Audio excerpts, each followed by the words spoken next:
बच्चों आज हम करने वाले हैं जेई अप्रैल 2026 सेशन के सारे पीवाईक्यू जो न्यूटन लॉज ऑफ मोशन से आए हुए हैं। देखते हैं पहला क्वेश्चन क्या कहता है बच्चों। A 0.5 kilogram mass is in contact against inner wall of the cylindrical drum of radius 4 metre. ये एक सिलेंडर है जिसकी रेडियस 4 मीटर है और इसके इनर वॉल के ऊपर एक ड्रम है जिसका मास 0.5 किलोग्राम है। The minimum rotational speed of drum to enable the mass to remain stuck to wall without fall is 5 radian पर सेकंड। मतलब ये 5 रेडियन पर सेकंड कम से कम स्पीड से ये घूमेगा तो ये जो मास है इसी के साथ चिपका रहेगा, यानी कि दोनों एक साथ घूमते रहेंगे। तो बताइए coefficient of friction between the mass and the inner wall of the drum. बच्चों आपको पता है जब ये घूमेगा तो ये एक सेंट्रीफ्यूगल फोर्स एक्सपीरियंस करेगा बाहर की तरफ और वो कितना होता है mr ओमेगा स्क्वायर। अब ये ब्लॉक इस सरफेस से चिपकने वाला है तो यानी कि ये जो सेंट्रीफ्यूगल नॉर्मल का काम कर रहा है तो इतना ही नॉर्मल इस साइड लगेगा, यानी कि नॉर्मल की वैल्यू कितनी mr ओमेगा स्क्वायर और ग्राउंड इसको नीचे खींचेगा किससे mg।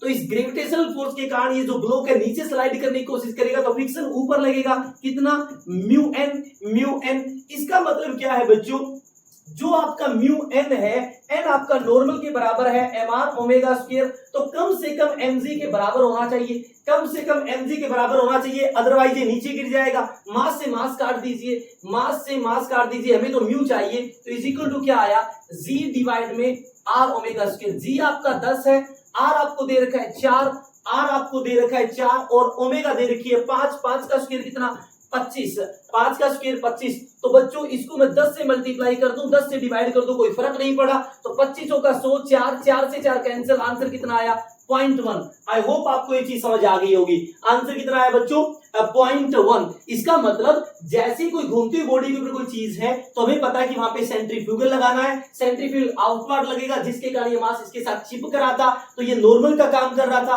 आपको पता है ड्रम को नीचे खींचेगा ग्रेविटेशन तो फ्रिक्शन ऊपर की तरफ लगेगा, तो मैंने क्या किया म्यू1 को mg के बराबर पुट कर दिया। आई होप आपको ये चीज समझ आ गई होगी। अगला सवाल ये रहा। अगला सवाल बच्चों क्या कहता है देखिए, the time taken by a block of mass m to slide down from the highest point to the lowest point on a rough inclined plane is 50% more compared to time taken by same block on inclined identical smooth plane. Both inclined plane are 45 degree with the horizontal. The coefficient of kinetic friction is। बच्चों दो inclined plane मैं यहां बना लेता हूं, ये आपका 45 degree है और दूसरा भी आइडेंटिकल है, ये भी आपका 45 डिग्री है। ये मैंने मान लिया स्मूथ है, और यहां से यहां तक आने का जो टाइम है वो मैंने कितना मान लिया t मान लिया। मुझे पता है बच्चों यहां से यहां तक आने का जो टाइम है ये डिस्प्लेसमेंट मैंने मान लिया s, और आपको पता है इसका mg sin थीटा इसको नीचे लेकर आएगा तो यानी कि यहाँ पे जो एक्सेलरेशन है वो कितना हो जाएगा g sin थीटा। तो मुझे पता है यदि g sin theta acceleration constant है तो मोशन की मैं इक्वेशन लगा सकता हूं। तो यहां पर s is equal to ut, u आपका 0 है, हाफ g कितना एक्सेलरेशन g sin थीटा हो जाएगा, g sin थीटा और इनटू में t स्क्वायर। तो यहां से आया 2s by g sin theta is equal to t। ये आपका आ गया टाइम पीरियड। अब बच्चों इसके अंदर देखिए जो रफ है, इस रफ के अंदर मुझे पता है यहाँ पे फ्रिक्शन होगा और मैंने कोएफिशिएंट ऑफ फ्रिक्शन कितना मान लिया म्यू मान लिया। अब जब ये g sin थीटा नीचे लगेगा, g sin theta mg sin theta force नीचे लगेगा तो फ्रिक्शन ऊपर लगेगा म्यू n के बराबर, और म्यू और n कितना होगा mg cos थीटा। बट मैं यहाँ पर एक्सेलरेशन की फॉर्म में लिख रहा हूं, तो ये क्या बचेगा सिर्फ म्यू g cos थीटा। अब ये जा नीचे रहा है, इसका मतलब g sin थीटा बड़ा है म्यू g cos थीटा से, तो यहां पर s is equal to ut 0 half acceleration की लिखना पड़ेगा g sin theta minus mu g cos theta into में t स्क्वायर, इनटू में क्या बच्चों t स्क्वायर। अब इसका जो टाइम पीरियड है वो मैंने मान लिया कितना t डैश, इसका टाइम पीरियड कितना मैंने मान लिया t डैश। तो यहां से ये क्या आया t डैश का क्या करते हैं यहाँ पे स्क्वायर, क्योंकि ये भी स्क्वायर है यहाँ पे, तो t डैश का यहाँ पे t स्क्वायर होता है। तो यहां से t dash is equal to आया 2s डिवाइड में g sin theta minus mu g cos theta, ऊपर क्या लगा देंगे रूट।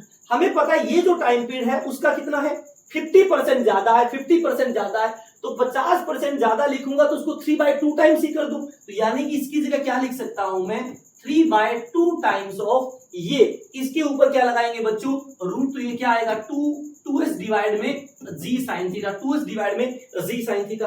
अब दोनों तरफ स्क्वायर करूंगा, दोनों तरफ स्क्वायर करूंगा बच्चों, तो दोनों तरफ स्क्वायर करेंगे तो देखिए यहां पे दोनों तरफ स्क्वायर करूंगा तो क्या आएगा 2s डिवाइड में G sine theta minus mu G cos theta is equal to 9/4 2s divide में G sine theta, G sine theta. अब थीटा 45 है तो यहां से साइन 45 में 1/√2 होगा, कोस 45 से 1/√2 होगा, ये भी साइन 45 1/√2, तो 1/√2 से 1/√2 कॉमन लेकर कैंसिल कर दो, जी से जी काट दीजिए, जी से जी काट दीजिए, 2s से 2s काट दीजिए, 2s से 2s काट दीजिए, तो बचा क्या बच्चों, बचा क्या, ये आया 4/9, 4 इस साइड 9 नीचे, और यहां बचा 1 माइनस म्यू, तो 1 माइनस म्यू, तो mu is equal to 1 minus 4/9, तो 1 माइनस 4/9 करेंगे तो 9 माइनस 4 यानी कि 5/9, तो आपका आंसर कितना आ गया बच्चों 5/9। आई होप आपको ये चीज समझ आ गई होगी। अगला सवाल देखते हैं बच्चों क्या कहता है। At t is equal to 0, a body of mass 100 grams start moving under influence of a force of 5I plus 10J cap Newton. After 2 seconds, its position is 2xI cap plus 5yj cap. The ratio of x and y is. The ratio of x and y is. अब बच्चों मुझे पता है ये आपका force है, तो acceleration क्या होगा, एक्सेलरेशन क्या होगा, फोर्स बाद में मास करूंगा, सो तो ये आया 5I डिवाइड में 10J का, और नीचे मास है 100 ग्राम, तो किलोग्राम बनाऊंगा 1000 से डिवाइड किया, ये 2 0 से 2 0 कैंसिल, ये आया 50I प्लस 100J का, 50I प्लस 100J का। बच्चों ये क्या है, ये क्या आपका acceleration, acceleration. At t is equal to 0, a mass 100 gram start moving, मतलब स्टार्ट हुआ है, स्टार्टिंग वेलोसिटी 0 है, तो मैं पहले डिस्प्लेसमेंट निकाल रहा हूं एक्स एक्सिस में, तो x इज इक्वल टू क्या होगा u0 प्लस में हाफ एक्सेलरेशन x का 50 है, और इनटू में t स्क्वायर टाइम 2 का स्क्वायर कितना 4, तो 2 से 2 ये कितना आया 100, यानी x में डिस्प्लेसमेंट 100 है, और यहां पे x में डिस्प्लेसमेंट कितना दे रखा है 2x, इसका मतलब 2x की वैल्यू कितनी आ गई 100, तो x की वैल्यू आ गई 50, इसको हमने अलग लिख लिया। अब y के अंदर लिखेंगे तो sy is equal to half y का एक्सेलरेशन 100 इनटू में t का स्क्वायर 4, तो 2 से 2 ये कितना आया 200, और y में डिस्प्लेसमेंट दे रखा है 5y, तो 200 को मैं 5y लिखूंगा तो y की वैल्यू कितनी आई 40। अब पूछा x और y का रेशियो, तो 50 बाद में 40 करूंगा तो 5:4 आपका राइट आंसर। आई होप आपको ये चीज भी समझ आ गई होगी। अगला सवाल देखते हैं। 3 masses m1 4 kilogram, m2 4 kilogram, m3 6 kilogram are suspended from fixed smooth frictionless pulley as shown in figure. The value of T1 by T2 आपको बताना है। ये 3 ब्लॉक हैं, ये ऐसे लटका रखे हैं, आपको बताना है T1 by T2। ये मान लेते हैं T1, ये आपका T1, और यहां दे रखा है T2, ये आपको चाहिए। सबसे पहले कनेक्टेड मोशन का सवाल है, तो ए निकाल लेना है। सबका एक्सेलरेशन आएगा, ए होता है चलाने वाला 6 और 4 10G माइनस 4G डिवाइड में टोटल मास आएगा 14, तो इसको सोल्व करेंगे तो 6G बाय 14 यानी कि 3G बाय 7, ये आ गया बच्चों आपका एक्सेलरेशन। अब बच्चों ये ऊपर की तरफ जा रहा है, तो इसको मैं लिख सकता हूं T1 minus 4G is equal to mass into acceleration 3G by 7। तो T1 की वैल्यू आई 4 इंटू 7 करूंगा, 28, और 4 इंटू 3 करूंगा 12, तो ये आया 40G बाय 7, ये आई बच्चों T1 की वैल्यू।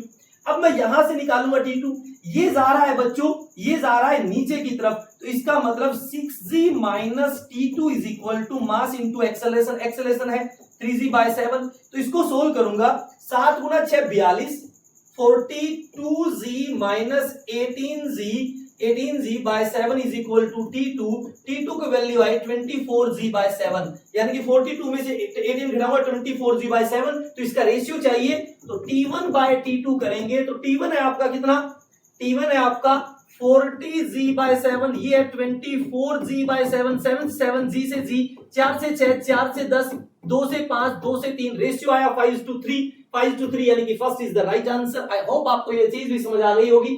अगला सवाल देखते हैं बच्चों क्या कहता है। The velocity at which 6 kilogram mass shown in figure strike the ground when it is released from a height of 6 metre. ये 6 मीटर की हाइट पे 6 किलोग्राम का ब्लॉक रेस्ट में है, इसको रिलीज किया तो ये ग्राउंड पे किस स्पीड से टकराएगा। तो सबसे पहले बच्चों ये कनेक्टेड मोशन का सवाल है तो ए निकाल लेते हैं। चलाने वाला होगा 6g, रोकने वाला होगा 2g, divide by total mass 8, तो ये आया 4g/8, ये आया g/2, मतलब एक्सेलरेशन आ गया 5। अब इसकी स्टार्टिंग वेलोसिटी तो बच्चों 0 है और हिटिंग वेलोसिटी v मान लूं और एक्सेलरेशन कांस्टेंट है तो v² - u² is equal to क्या लगा दें 2as। तो v निकालना है, ये 0 2, इसी की डायरेक्शन में आपका एक्सेलरेशन है तो 5 और डिस्प्लेसमेंट हुआ 6, तो v² इज इक्वल टू आया 60, तो v इज इक्वल टू आया √60। और √60 का मतलब 7 और 8 के बीच में, 7 और 8 के बीच में लगभग मतलब 7 पॉइंट समथिंग बच्चों आपका आंसर आ गया। आई होप आप इस चीज को समझ गए होंगे। तो ये सवाल आए थे न्यूटन लॉज ऑफ मोशन से बच्चों जेई अप्रैल 2026 सेशन में। यदि आपको कंप्लीट वर्क एनर्जी, पावर, सेंट्रो मास और कोलिजन के यानी कि 11th के कंप्लीट सारे के सारे पीवाईक्यूज अप्रैल सेशन के और 12th के कंप्लीट अप्रैल सेशन के पीवाईक्यूज करने हैं तो जल्दी से फिजिक्स सुरमा को लाइक एंड सब्सक्राइब जरूर करिए।